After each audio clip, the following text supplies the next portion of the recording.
Hello friends, and welcome to the Hanged Man in the Moon. If this is your first time here, welcome. Thank you for coming. I'm pleased to meet you. If you've been here before, thank you for returning. I'm truly honored.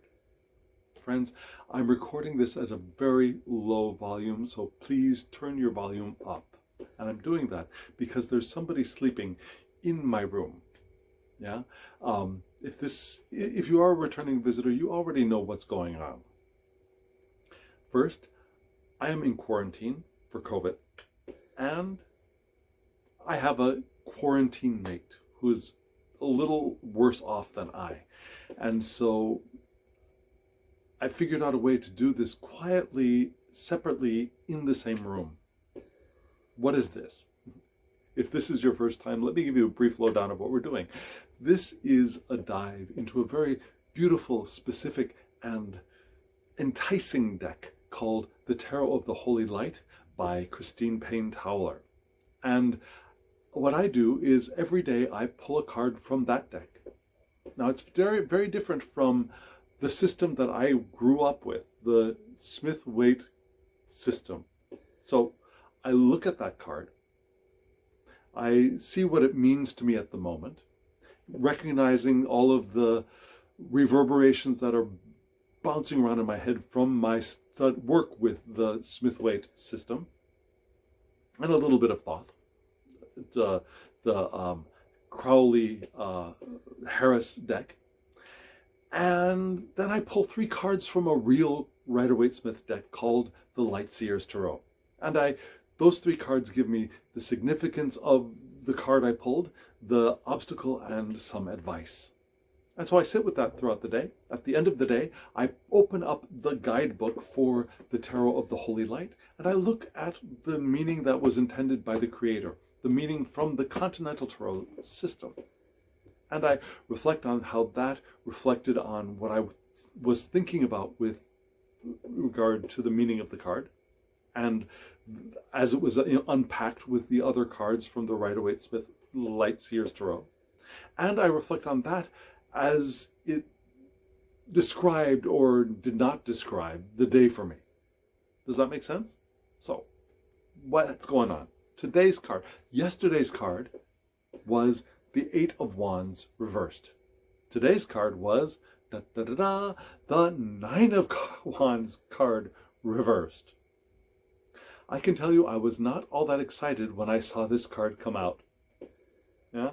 First thoughts were, the 9 of Wands, the guy standing all beaten up in the Rider-Waite-Smith art, Pamela Colman Smith's art, the guy all beaten up, bloodied bandage on the forehead, leaning on one wand, but there's a barricade of wands behind, right?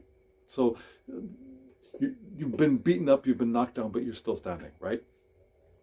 And also the 9 of Wands from the Lightseer's Tarot came up for me yesterday.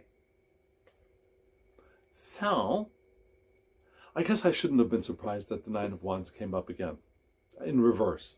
So what did I think? What did I see? I see this volcano. This volcano upright is blasting off, but these 2 creatures here are nicely sequestered away in their cave. So they found refuge. And reversed, what did I think? The skies are raining down fire. Well, that's not a really good thing to think of, so I thought, okay, Lightseer's Tarot, help me. And so let me show you the cards that I pulled from the Lightseer's Tarot right now.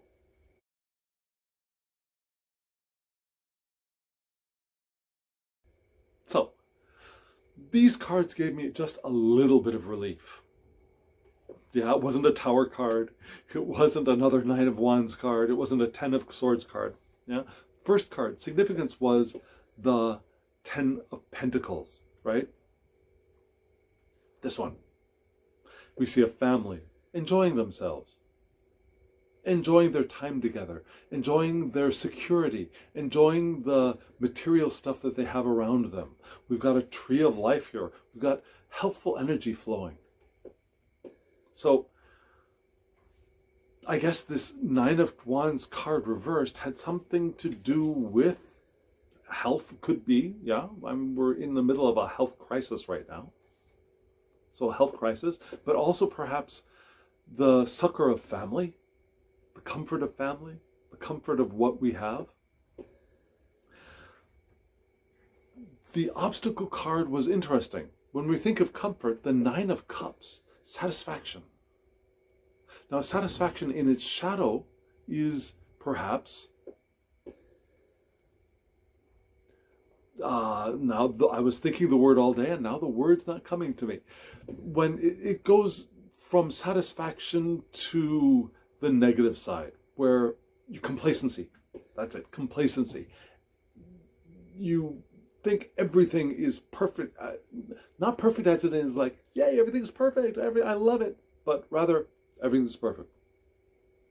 Nothing should change, can change. Or it could be a blockage of the sense of satisfaction for what is, not being able to feel satisfaction for what is. Both of those ideas could be great blockages to this, right? Yeah? Complacency with the family, or an inability to feel satisfaction with what we already have, with our family, with our possessions, with our legacy. And so the advice card was this. So my first thought, I just got to tell you, my first thought was, don't be satisfied with your family. You can find a new love. That's not how the day went. But those are some things that were running around in my mind, and probably because the idea of new love would be a wonderful escape from the danger I saw in this card. Now, I'm not saying that this is not possible, that meaning is not possible, but I think there's something perhaps even more significant in this, and we'll get to that in just a moment. So, went through the day in my room with my companion. And it wasn't so bad a day. I'll get to that in just a moment. Let me read what the creator of this deck intended for this card. Now, what do we see here? In the upright, we have Sagittarius ruled by Jupiter. Now, the planetary and zodiac reference is Jupiter in Sagittarius. Right? So expansiveness in this realm of shooting for things. In reverse, it's Jupiter in Pisces, the emotional realm, the water, the deep, deep waters of Pisces. Yeah? The emotional sensitivity of Pisces. And Jupiter in Pisces becomes very, very uncomfortable. So let's look at what the book says. So let me just give you a couple things for the upright to start off with. First thing, well, one thing for the upright.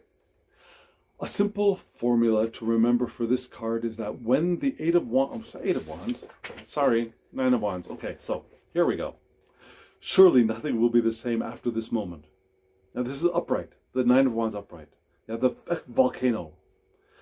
The explosion in the background carves a line in time which will forever separate before from after in the memory of everyone who lives through the experience. Now, there's going to be before the explosion, after the explosion. Before Vesuvius erupted, after Vesuvius erupted. But they're in the upright position, we've got beings in a safe space. They're not necessarily compatible beings in that safe space though. Yeah? This card, upright, is a need for a timeout. That makes sense. Right? They're in their cave, timeout. All this stuff is happening around them, timeout. Battlefield enemies could find themselves sharing food. Yeah? Those beings in the cave, one's a goat, one's a wolf. One naturally wants to eat the other. But these enemies have found a time and space for them to share space of safety. Now, you think of like in World War II, Christmas Eve, where they did an armistice to ceasefire. That kind of thing. That's in the upright position. That's when things are going well. Let's see what's going on in the reverse. Reversed, this card shows the danger of becoming punch drunk and losing perspective due to the radical pressures coming to bear.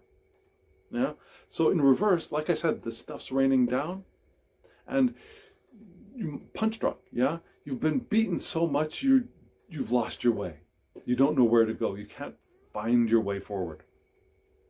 When there's been no chance to recover from past blows, there is no stamina for taking another beating. Makes sense, right? Not exactly what you want to hear for your day, but makes sense.